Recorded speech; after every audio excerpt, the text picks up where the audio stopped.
Hi, I'm Nadine, and I'd like to show you today how to bake bread with freshly milled rye.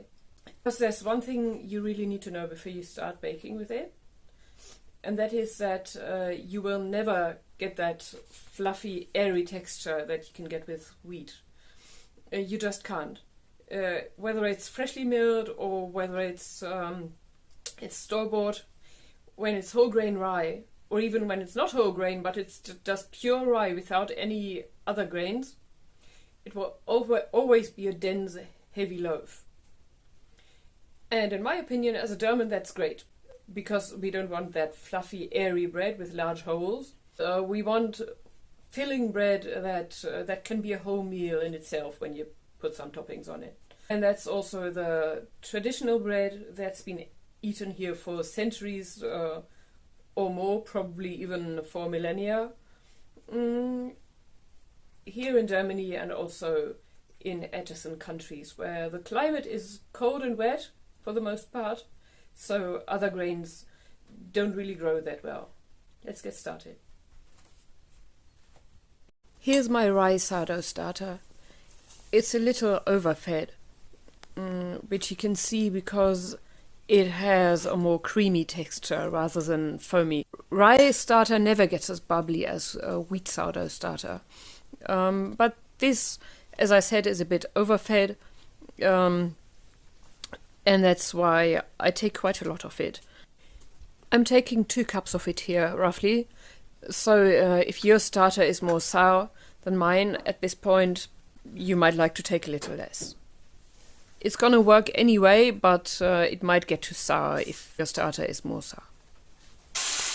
Then I add about 2 cups of water, or 300 milliliters of water. There's no need to be very exact with this. Now the next thing I add is some freshly milled flour.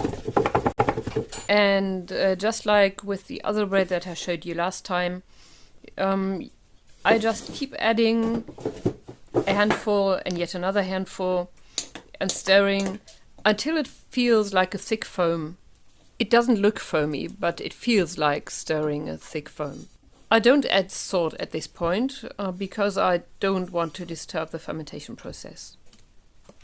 This would be the time to add seeds or spices, but I'm not doing that here because I wanted to show you what happens when you bake your pure rye bread with nothing in it except rye, water and flour and some salt. Now I cover the bowl with a clean cloth and put it in a warm place. The warmer the place, the faster the fermentation. In my case, that's a good thing because I'm at home anyway, but if you need to leave the house for several hours, you might want to put it in a cooler place and also use even less starter so it doesn't get too sour, because the longer you let it ferment, no matter at what temperature, the more sour it will get. But I put mine in a warm place, quite a warm place, near the wood stove, and leave it there for 3 to 4 hours. So you leave the pre-dough in a warm place until you can see that it has risen a bit. It will never double, don't expect that. It will just rise a very little bit and you will see some bubbles at the sides, very small ones. So now it's time to add about a teaspoon of salt, or a little more if you like it saltier, and to add more flour. And then to stir until you get really hot and until you eventually can't stir it anymore because it gets too dense. Now cover it again, put it back in its warm place for about an hour. And you will see again that it's risen just a tiny little bit. It might not even rise, but it will look kind of puffy. And again, to achieve that, you might have to put some water on the surface, just a little bit. But that depends on how dry your dough is. The inside should be as dry as possible, as dry as you can make it. until you really can't stir it anymore. So if it's really that dry, it needs some water on the surface.